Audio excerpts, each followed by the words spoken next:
Welcome back to this brand new episode, Grind and Growth.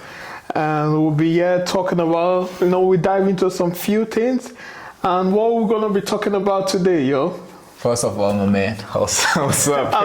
You good? Yeah, I'm good, bro. Yo, it is what it is. It is what it is. It's great to see you again. Yeah, me too. And I'm looking forward for today. Exactly. We are going to be talking about our growings, how we grew up in Africa, our trip to Germany, and last but not least, how we met. Exactly. Yeah. So, growing in Africa, moving to Europe, and how we met, basically. Exactly. Grind and growth. So, how did you grow up in Africa? That's a very big question, man. That's a big subject. Do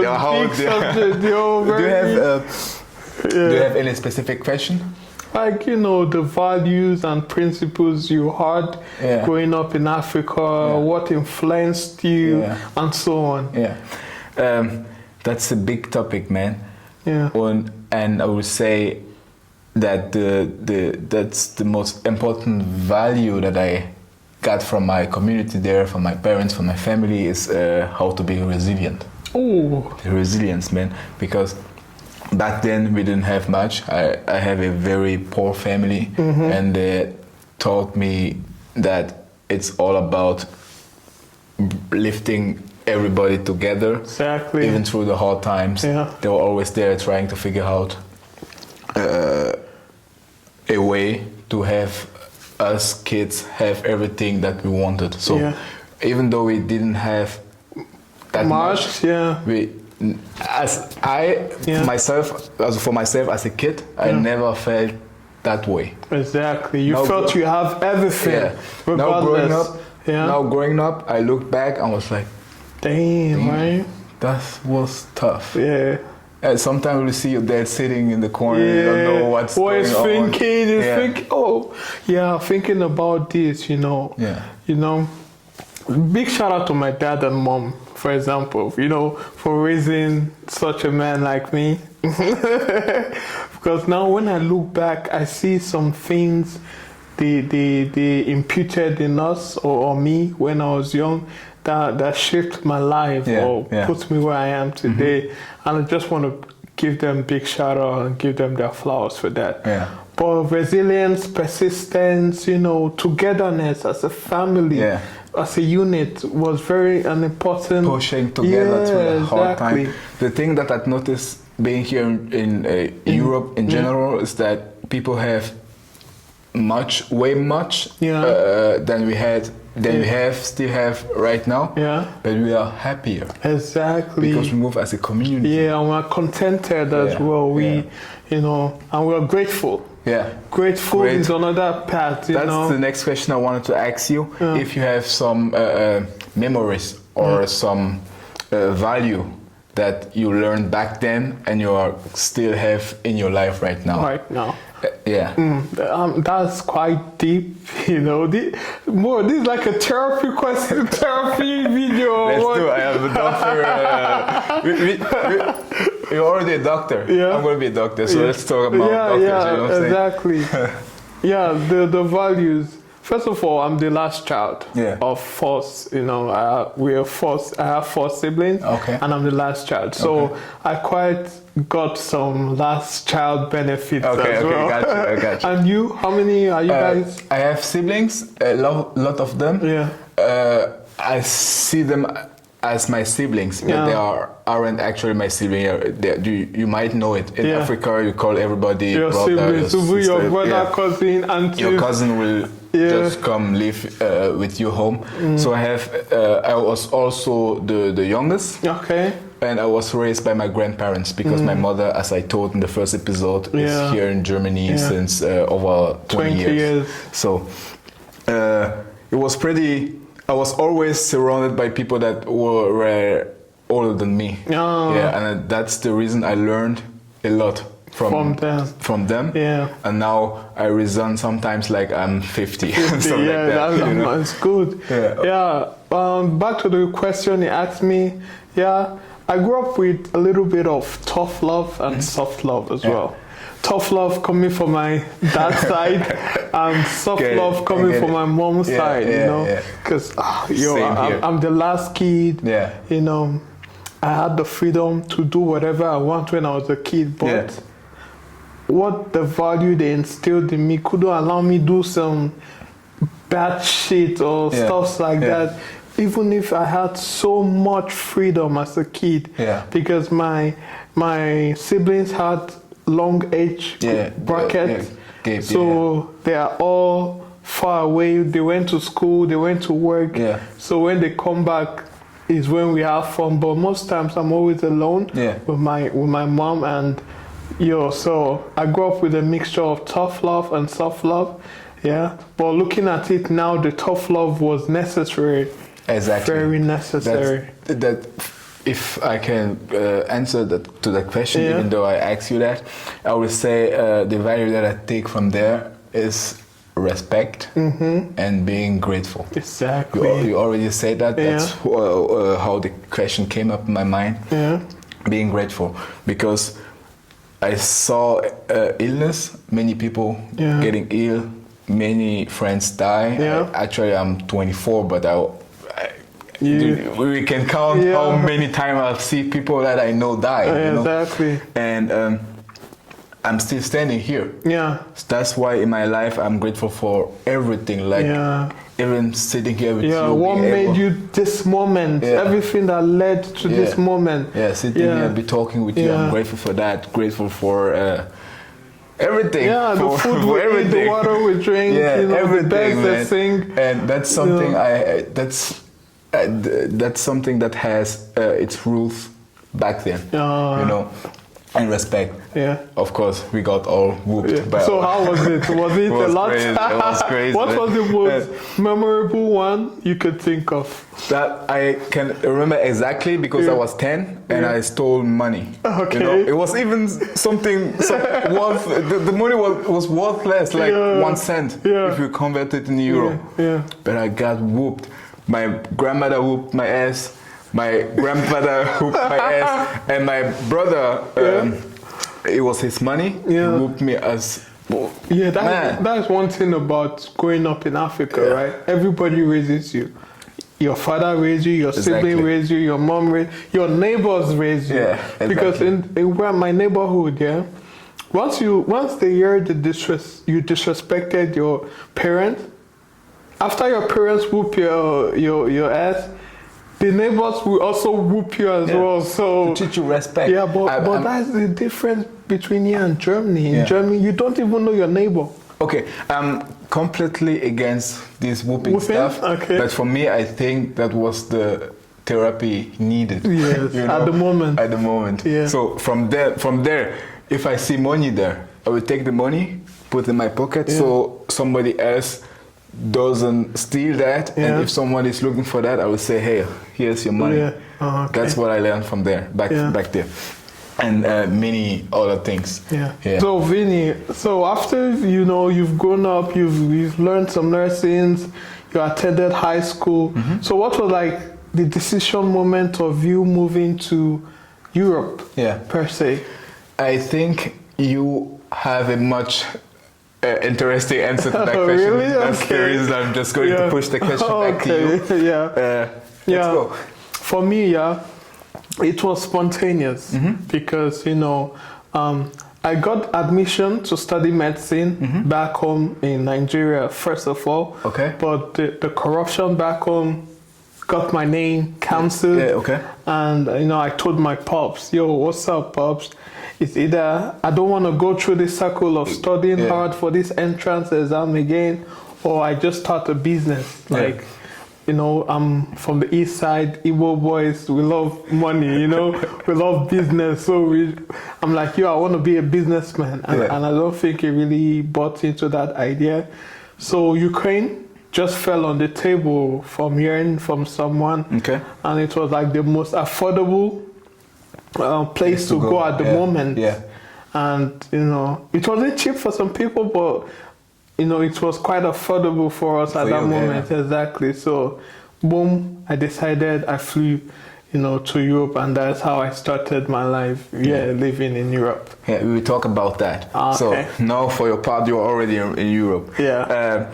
I think our people already know why, how I came here. Yeah. Because my mother is here since over 20 years. Yeah. And I just came to meet her. Yeah, exactly. That's so just simple, straight. Just straight up. Yeah. So my mother is here. She has a German husband. She has her own family here. Yeah. I just came to join the family. Exactly. And we talk about that once we were talking about how he was living in Germany at the beginning. Yeah. All right then. Then fast forward all the years of study and all the years you've been in Germany. Then we met. Yeah. How did we meet? Can you still remember that moment? I remember that moment. Really? So how did we meet? We was in the gym. Exactly. We were in the gym. I even remember my pickup line to come talk to you. First, you know what I'm saying? You were there. I knew the machine was free. Yeah. But I came because I have seen you before, like twice, but we didn't speak to talk to each other. Yeah. And we, as the gym here in Witten, there aren't that many black guys training there. Exactly. So I basically know everybody there. Exactly. And most of the people there know me and I know them. Yeah. So if you come in there and you are a new face, I notice it. Exactly. And you were putting the work in. Yeah. Like you were really working. You weren't on your phone. You weren't talking to other people. You were focused. Exactly. And I kind of saw myself in you. Yeah, stuff. Absolutely. Yeah, I was like, I need to. Who's that? Yeah, who's that guy? Yeah. That's where you were. I think you was doing curls or you were working on chest. I don't remember. Yeah, some Smith machine. Yeah. I can also remember quite well because you were the first, black guy I also saw in the gym. But you were the black guy I really wanted to have the body like. Yeah, because we are almost the same height, and you are bulk and now it's muscular. Different, right? no, that's crazy. Now you look like 3 times bigger than me. But it's okay. I give you your flowers. No. It's good. Well, I wanted to this guy, he must have done some quite hard work. And I'm like, okay, I'm going to get him.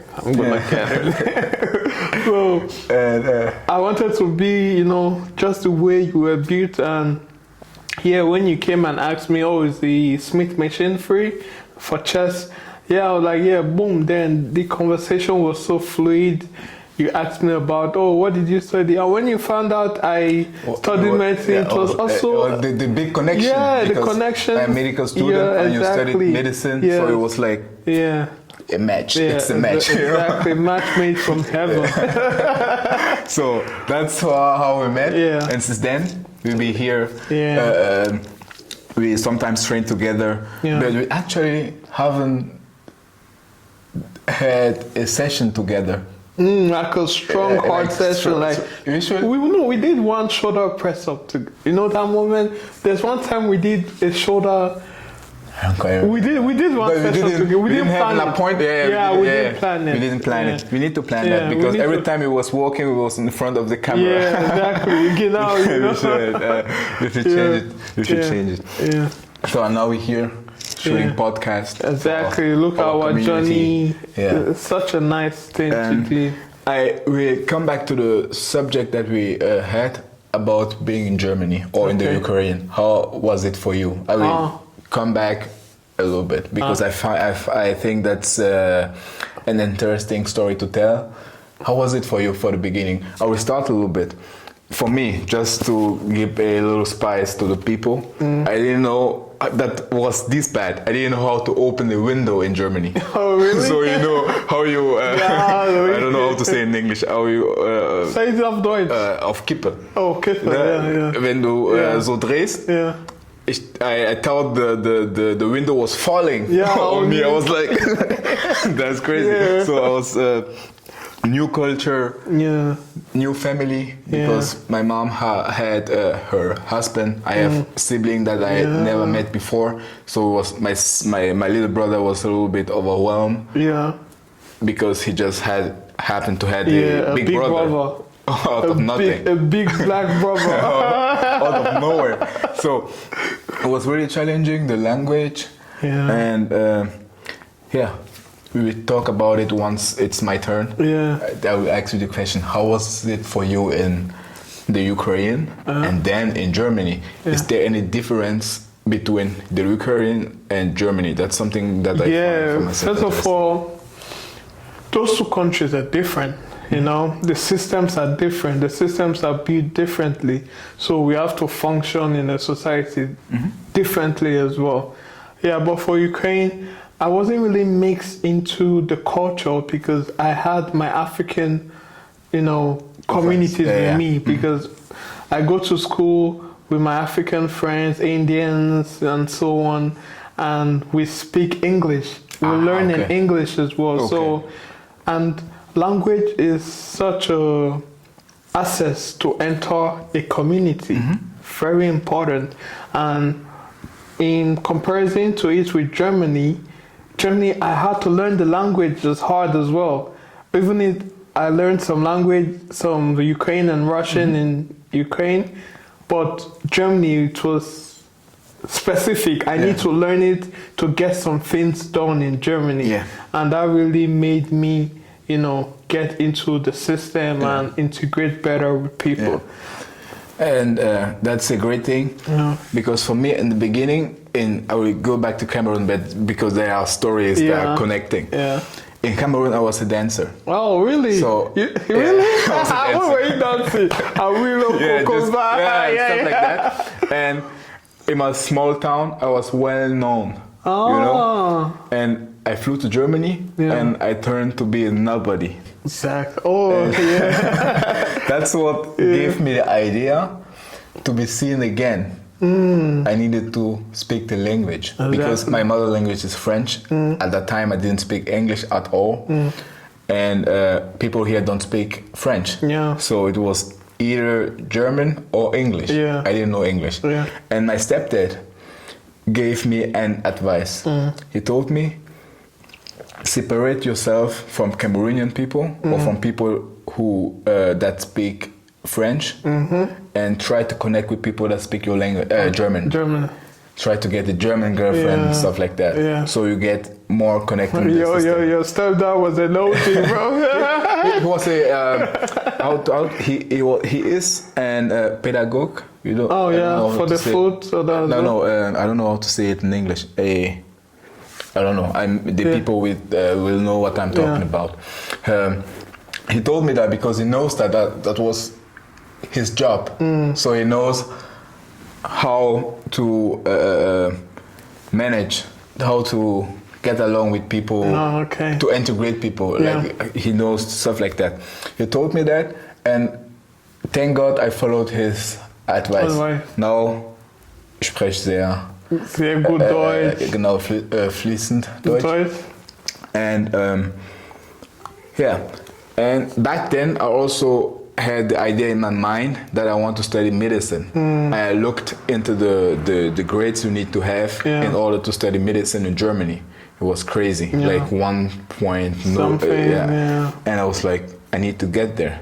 Every time I was in the library, studying.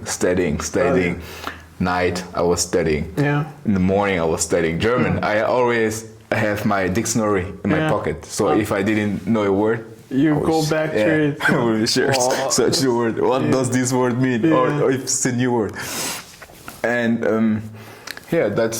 and I remember one time going to the bakery. I wanted to say, ich hätte gern ein Brötchen. Okay. I repeated the sentence during my trip there. I repeated. And in case you don't know what ich hätte gerne Brötchen means, like I would like to have some bread. Basically. Yeah. And I repeated the sentence my whole trip there. And I came there. I couldn't say that. I forgot the sentence. I was speaking sign languages there to get my bread, you know. It was crazy. Those are stories that are now fun to tell. Yeah, exactly. Wasn't that good. I'm glad now I speak German. I'm a medical student. Yeah, and now I'm not looking to be seen anymore. Exactly. But I wouldn't say that I'm lonely. Yeah. You know. Yeah. But that's how you're I felt. You're properly integrated now, and you've gotten your foot here in Germany. Yeah, that's how I felt in the beginning. Now I just feel great and thankful. Yeah, that's a great thing to know, the resilience, and all thanks to the way you were brought up in an African home, and I mean that's why we're here. So basically, that's it for today, right? That's it for today. And I glad because I see that my English is getting better through what we are going to do. We are doing here. Yeah. And I truly want us to do one of our next episodes in German. Okay. So so because guys, we will tell you some secrets we have behind doors. The reason we started this podcast is to build a community with you guys, of course. But the other reason is that me wanting to be a doctor, I want to learn how to speak in front of camera because I'm a camera shy guy. In front of a group of people in a language that isn't my mother language. And I told you that. Yeah. So.